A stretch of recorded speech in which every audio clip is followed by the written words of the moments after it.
નાની નાની સુજા મને યાદ આવે છે. તું ક્યારે મોટી થઈ, ક્યારે પરણી, એ પણ મને ખબર નહીં પડી. નાનપણથી તું ક્યારે વિશેષ હટ્ટ કર્યો નથી. નેહમી એડજસ્ટમેન્ટ કરતી રહી. પોતાનો પોકેટ મની પણ પોતે કમાવાની, તો પણ એકદમ તું રૂબાબમાં રહેતી હતી. શૈલેષભાઈની સાથ પણ તને એવી જ મળી. એમને પણ તને ફૂલ જેવું રાખ્યું છે. હવે તો તું રાણી જેવી રહે છે.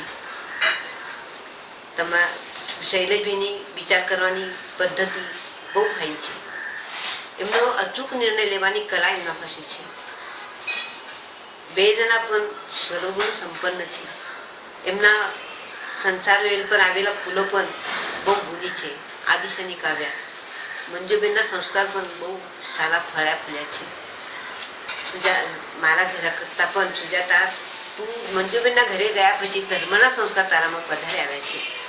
સાધુ સંતને ઓરાવવાની, સાધર્મિકને ગમાડવાની તારામાં ઘણી હોશ છે. આ ગુણ તું સારો કેળવજે.